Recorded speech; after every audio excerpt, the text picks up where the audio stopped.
Of all the things that changed my life for the better most quickly, it was learning how to set goals. And mastering this unique process can have a powerful effect on your life too. One morning at breakfast, shortly after I met Mr. Schoaf, he asked me if he could see my current list of goals. He said, "Let me see your list of goals, and let's go over them and talk about them. Maybe that's the best way I can help you right now." And I said, "I don't have a list." He said, "Well, is it out in the car or at home somewhere?" I said, "No, sir. I don't have a list anywhere." He said, "Well, young man, that's where we better start." Then he added, "If you don't have a list of your goals, I can guess your bank balance within a few $100s, which he did, and that got my attention. I said, "You mean that if I had a list of goals, that would change my bank balance?" He said, "Drastically." That day I became a student of how to set goals, and sure enough, when I learned how, my whole life changed. My income, my bank account, my personality, my lifestyle, my accomplishments. So I'd like to share with you the best I have learned and practiced on goal setting.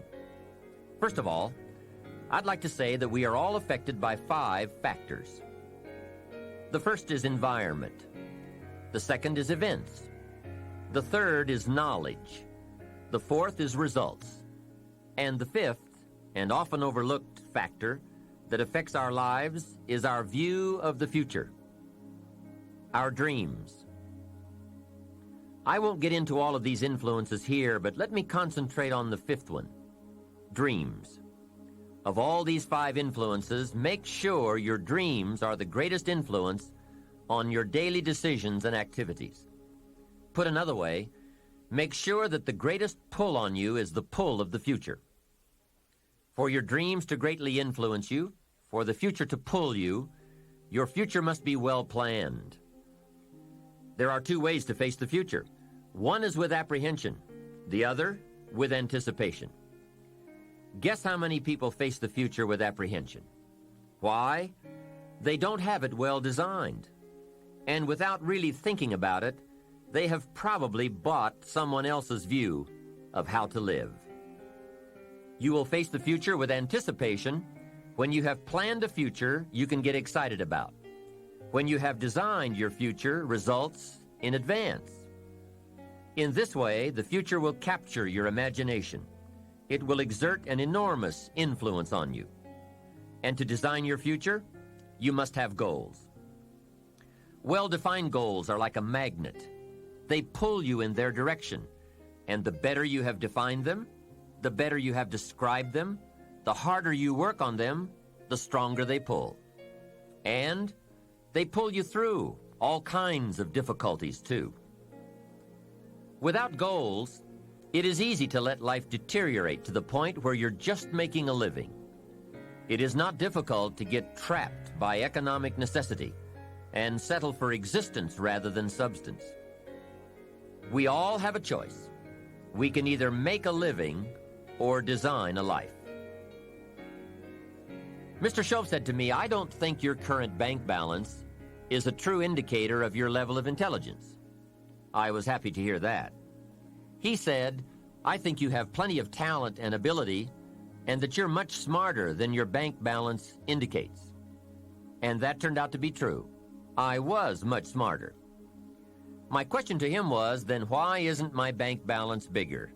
And he said, "You don't have enough reasons for accomplishing great things.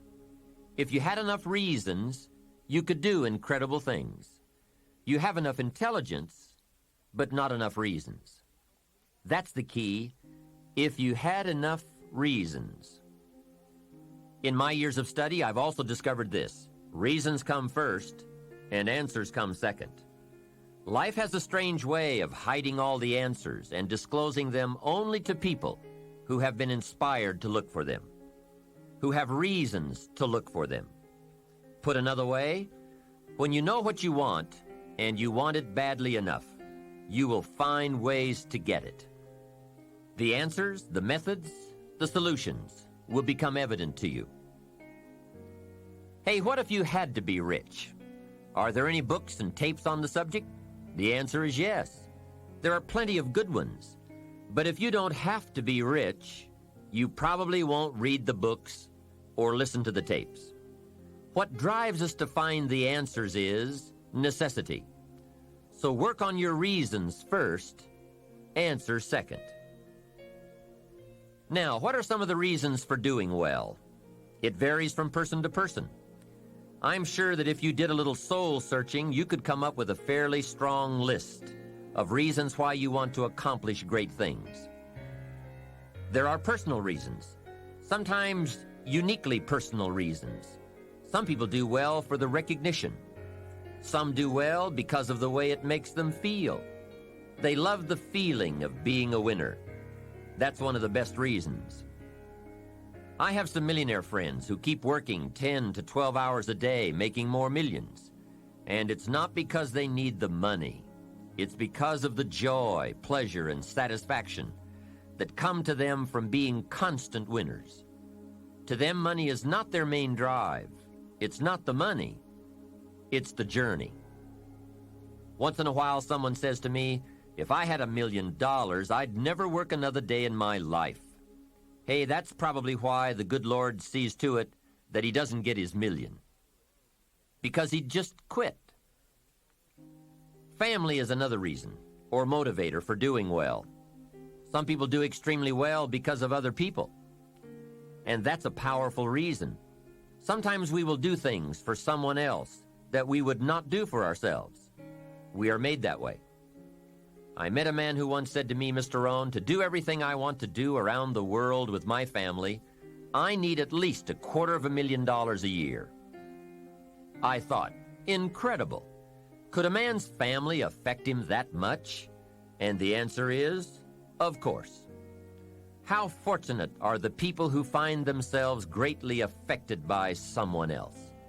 It's powerful. Benevolence, the desire to share, can be a powerful reason for wanting to achieve. Some people do extremely well gathering up resources, so they can then be benefactors. When Andrew Carnegie, the great steel magnate, died, his desk was opened, and in one of the desk drawers was found a slip of paper. On that slip of paper, Mr. Carnegie had written his goal for his life, and he wrote it when he was in his 20s. On that slip of paper, he had written, I'm going to spend the first half of my life accumulating money. I'm going to spend the last half of my life giving it all away. That's terrific. He was so inspired by that goal that during the first half of his life, he accumulated $450 million. And during the last half of his life, he gave it all away. How powerful. What has you turned on? What has you getting up early, hitting it hard all day, and staying up late? What has you inspired? Next question. What's got you turned off? When I found the answers to those two questions, my life exploded into change. I finally found out what negative philosophy of life I had allowed to limit me and had me turned off. And I got that cured.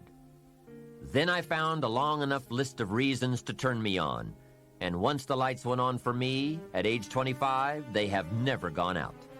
I've fallen out of the sky a few times, but I've never lost that drive to do something unique with my life.